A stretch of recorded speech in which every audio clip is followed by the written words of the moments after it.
pieces, and Jetty in the bottom as the blue Zerg. He is cross-map from his opponent. Yeah, now one of the things we did mention that NonY is trying to get rid of that name, NonY. So we should probably start referring to him as his actual in-game name, Liquid Tyler. Liquid Tyler. When you know the player for so long, like you do, and when you've just heard the name so many times in general in esports, it's so hard to just call him Tyler because his name is NonY. Yeah, I can't not be Day 9 anymore. I can't wake up one day and say, hello, ladies, I'm Ben Franklin Zerg. You know, that's not going to go over very well. But, of course, Ben Franklin, he was very, very cool. But either way, looks like Liquid Tyler, again, he is building a pylon at the top of his ramp, already setting up for that nice wall-off. Yeah, this is actually something that Tyler, talking to him yesterday, I talked to Tyler a lot, actually. But one of the things he does like to do is make sure that he can actually wall off, regardless of the matchup. I mean, it's pretty common to do against Zerg to make sure you don't get any Lings bust coming up your ramp. But he likes to do it in every matchup. So looks like he's going to be going for a little bit of a later gateway, as it is going to be a 13 gate. And what is the Zerg player up to? Looks like he's going to be saving up for 200 minerals right there to go ahead and throw down that spawning pool. It's an interesting choice. Yeah, I'm very surprised that Jetty's building that spawning pool. Almost always you'll see a player throw down a hatchery at their expansion almost immediately. We see Jetty is moving his second Overlord forward just to check this general area, make sure no goofiness is going on. First Overlord helping to eliminate the possibilities of where is NonY located. And ooh, I'm not entirely sure I like this extractor getting thrown down yet. I guess he's nervous that his opponent is at the right position, which is so close. Yeah, really, I mean, do you think he's going to go something like a one-base Roach? I mean, that's quite strong against any early aggression from Toss.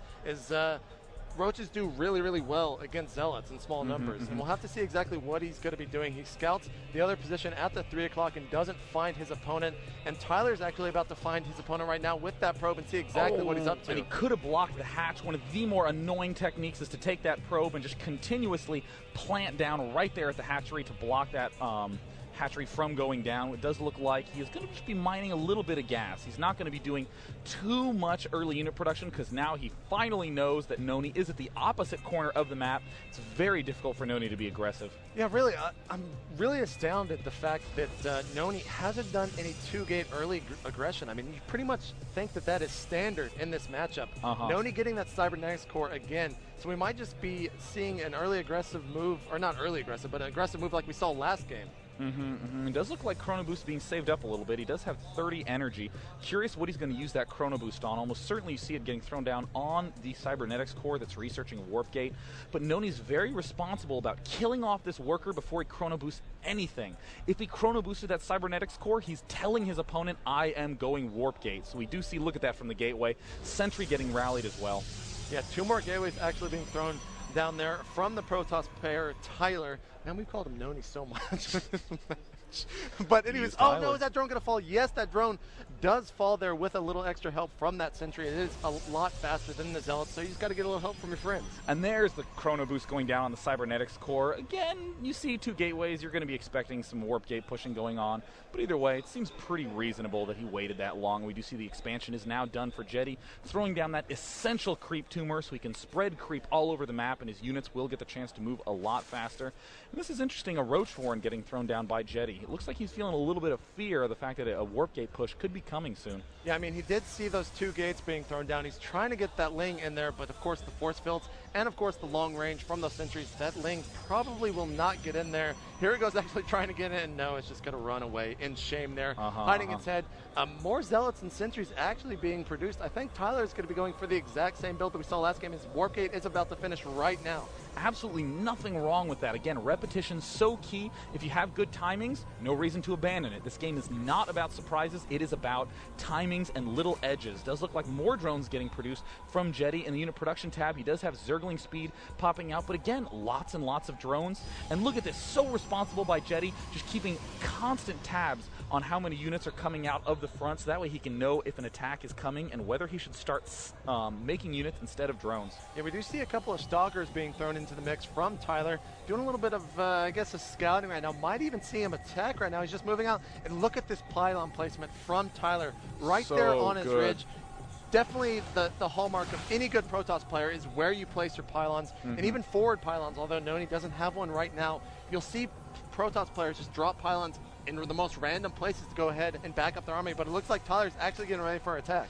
Oh my god, will he have enough timing? There are 16 Zerglings coming out. That's a huge amount. Stalkers a little bit faster. We see that expansion is delayed because of how expensive the Stalkers are, but this is going to be a monstrous push. He's going to need to hold off. And where are the Zerglings? There are no units anywhere. Jetty's going to be losing his spine crawl. He needs to be careful that the Queen falls. And another force field at the ramp, and the Zerglings finishing just a few seconds too late. Liquid Tyler doing another beautiful push and another force field at the ramp. It is going to be so difficult to defend this. Yeah, really, a lot of Protoss players out there, some of the newer players, tend to just throw force fields all over the map. Another force field there blocking off the ramp. Got to be heartbreaking for Jetty. But I like Tyler's methodical play there with the force field placement. I mean, it seems like, yeah, he's just throwing on the ramp and another one.